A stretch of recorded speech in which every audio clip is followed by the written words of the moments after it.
Whoa, okay, welcome to another edition of What the Fuck, Happenings YouTube Atheist Community and Tiny Chat Strangeness. Yes. Anyway, weird night last night. Ouch, rather long. I was feeling quite not well. But anyway, I'm still not right at all, but whatever, that's my problem. I don't know, blood sugar now, it's always something. Who knows what it is. System failure, generally speaking. Oh, I hate these spiders, these damn crab spiders. I hate them. Look at it, nasty. Ew. Ew. Make these horrible webs across the path, and you just can't avoid walking right into it. Anyway, yeah, so last night, it was a weird night. It just didn't, it's just mushing along. Some interesting conversations, not totally useless. Talked to old fan for a while about art, which was nice. Piero came in for a while, and we just cannot seem to find a way to talk about the same subject at the same time. I don't know what it is. Oh, guns, great. Yeah, it was holiday fun. Let's shoot guns. People are insane. Anyway, scarily so. So anyway, yeah, so we were just always talking past, on the wrong subject at exactly the wrong time. I mean, I don't know, it's just bizarre.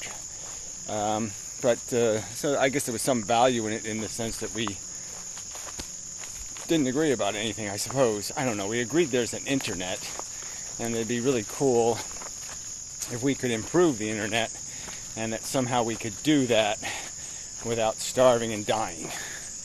Yeah, so we agree on that general scope, but everything else we could find very little agreement. Anyway, so, and then after that, I don't know what the hell happened, just blah, blah, blah, blah, blah, blah, blah, and, God, guns. I mean, really, holiday weekend guns. Who wants to do that? Who wants to be walking around wondering who's shooting at what? Like I have to look around for, bullets whizzing by. Fuckers. Anyway, I guess it's better than arrows whizzing by. But anyway, it doesn't matter. Not your problem. Seems to be my problem here in this local area. That's a nice little spot in there. Maybe I'll go in there and sit down and die later. It's a good place to get shot, so maybe I'll just wait. Don't want the bullets to hit me. Anyway, alright, so then Luddite came in late, and bizarre, I was like ready to bail out, and I didn't know he posted a new video, but anyway, he came in and he was kind of, aggressive, and it's, I don't know if he was on something. Yeah, I don't know. But anyway, so we went through it again, trying to isolate our disagreement and where the rules violation takes place in terms of whose logic is the flawedest here. And, I just went through the basic explanation that these are the premises I live by, and they're validated by my personal experience in the sense that I am a consciousness. I can testify to what consciousnesses do, and that these are basic premises that have to be accepted. This idea of a negative sensation and a positive sensation. Again, brought up the Benatar asymmetry. Once you accept the existence of the negative, you're almost dead in the water by Benatar alone. Then we got to the real crux of it, which is, again, the desire mechanism, the hunger thing. The hunger thing is what makes the difference. You lose an appetite for something, its value disappears. And that's really what we're talking about, is people's presumptive value, what they perceive in their head as having value. And so what we're not really talking about is the amount of pleasure we derive from life versus its suffering. Because I think if you put those two things on the scale honestly, you'll realize pretty quickly that the sensations of comfort do in no way compensate for the sensations of repulsion and suffering. They're just not going to happen. And what really tilts the scales is the word desire or hunger. And I think he almost conceded that point, that this is a powerful mechanism in terms of declaring people's appetite, establishing this perception, this idea that there's something worth pursuing, investing in, expending suffering to get out of life, because we want to have the meal, and the only way to have the meal is to have the plate and the table, the life. You have to live to be able to eat, and it's this perception that you won't be able to eat if you're not alive to eat kind of nonsense. So anyway, and that led to the ultimate final disagreement, which is basically over who's you're stuck with this subjective interpretation of the value of this hunger mechanism. And he's basically saying all natalists, all pro-lifers are basically saying that somehow they have the right to impose, that they have a right to invest somebody else's welfare in their subjective perception that the menu is adequate, is worth eating, that the food is desirable, the food called a life. And we didn't finish the argument because he left the room, or he had a connection problem or whatever the thing was, but yeah, he disappeared at that point in the conversation. It ended. So I basically just declared victory because there's not much else to do. But anyway, so yeah, I would argue that the first crime is that of the natalist. They're the ones presuming the authority to play God. I only have to act. I only become engaged in this warfare, this battle, because of their first act of aggression. And the only way to fight a God player is to play God. This is the syndrome of God playing. You can only stop God playing by playing God. So I got no counter argument to that simple argument that the first cause is on the natalist to justify. They're the ones committing the first cause act of invasion or trespass or arrogance, however you want to describe it, of obliging somebody to invest in their judgment. And clearly I come in as a second cause player saying I have to correct for their aggression. So my need, all necessity for me to make this video, to make an argument, to explain the importance of it, to explain the warlike nature of it, the winner-take-all nature of the question, my need to do all of that is precipitated by the actions of the first causers. If they quit creating the mess, I don't have to show up saying I must clean it. It's that simple. And so there was no counter-argument to where he gets a superior authority to be the first cause initiator. So at best, these natalists, all they can do is claim, a right to impose that somehow is equal to my right, at least, to impose on them, to say, no, you can't do that, you can't impose. And at best, they can only argue that my right is just as valid as their right. But I would certainly argue, since their cause is the first cause, that they're obligated to do more. That they have to come to a higher standard for their imposition, because they're the ones essentially waking me from my rest and obliging me to come over here to stop their rape. The rapist has the higher obligation than the person interfering with the rapist. That's just the way it is. The first causer, the first actor, the first instigator has the burden. And the argument there I'm going to make probably is some kind of I didn't do it, the DNA did it, or nature does it, or the Big Bang did it. But clearly, once you have a rational, functional human brain that's been 20th century educated, you have no excuse to start blaming dumber instruments than yourself. So that's just bullshit. Oh, that was a lot of work.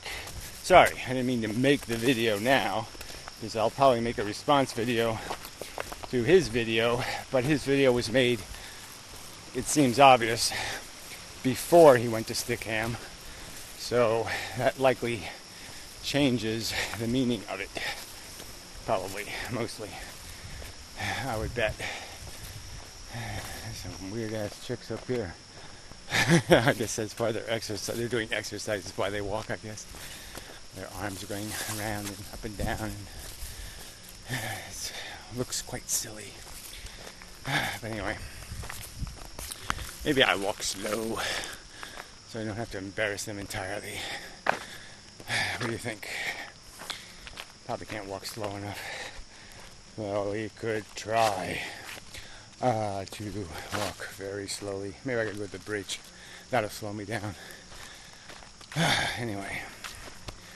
I'm just too old and tired for this shit. So anyway, that was an interesting hour or so. So I mean, maybe I'll try to isolate that part of the MP3 if I get time and post it as a separate MP3. Just because it does get to the crux of what part of this is provable and what part it isn't, which is sort of an important question, because in the comments on his video, that part will probably be more interesting than responding to his video, be responding to the comments, because there are a few real winners in there. And there's a part where he rags on my point that philosophy is science, or science is philosophy, however you want to look at it. Philosophy's job is to pick up where science limits itself. Science basically says, okay, we're not going to go to these places that aren't about material things. Science just runs away. As soon as something isn't about energy or matter, science just kind of says, I don't want to hear about it. But there is a truth that needs to be revealed that's just as important as the truth being revealed by discovering evolution or some other process that is dissected out of reality. And this value stuff is a really important function of truth describing. And again, the reason why I think these nihilists, and they are generally speaking nihilists, wish to negate the existence of this logic that exists, the rational conclusions regarding value, and establishing that there really is no coherent way to defeat the basic statements regarding the value of sentient experience. You can't make a coherent defense of the idea that it wouldn't matter if I created a planet and put 6 million things on it and tortured them forever versus a planet where they eat ice cream forever. Obviously, that makes there'd be no reasonable paragraph or sentence you could compose that could in some way say, in spite of how insanely insane that seems, it somehow is sensible or reasonable to negate the existence of the suffering sentient emotion and say it doesn't mean anything, that it's just as good as the pleasure is just as good as the pain. It just doesn't make any rational, there's no way to make that make rational sense. As a statement, it's completely contrary to my personal witness testimony. As a sentience, I am informed by my sentience that there's no way I can say there's no difference between me suffering and me being comfortable.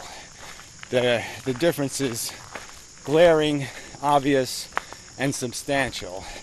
And any philosophy that would say I'm negating it can't be rationally coherent with my testimony, with my own personal experience. It is incoherent, incompatible with the truth I know through experience. So I think you have to concede the existence of value through the fact of your own sentience testifying to you of the truth of it. It's unavoidable. It just is. And so you have to deal with it. To pretend, you can pretend it doesn't exist, that it's just something we make up, that we have no evidence that there's a difference between suffering and feeling comfortable, would be idiotic, having personally experienced it. So people like Gary Edwards and the rest of these nihilist fucks have no leg to stand on in saying these aren't questions of truth. They are questions of the truth, and as so, they are to be extracted from reality. We reveal truth, we do not make it up. So they're truths to be discovered. Not just made up. Hey, pup. Morning. So that's the obligation. Pit bulls, I hate pit bulls. And such. So forth and whatnot. I think that about covers it anyway. Sorry, this turned into a video in terms of it turned into argumentation that I didn't intend to get into. But there wasn't any news in the atheist community beyond the fact that I am doing this philosopher roundtable thing. And so far, it's worked out really pretty good. And we're moving into the second round on the first subject, which is free will. And yeah, it's been good. And a little bit of lag. I don't know, Zombie Picture Show hasn't made his video yet, so maybe he's vacationing for the weekend. So maybe I'll change the order. But anyway, yeah. It's going to be one of them days. I feel it in my area, of my feeling area. And I have a modern mystic comment to deal with too. Put one of them squiggly faces after his comments, which I don't even know what it means. Ah, the water's a little bit hazy. Can't quite see as clearly as one should. Anyway, to later and such. Yeah, I'm leaving. Yeah, there I go.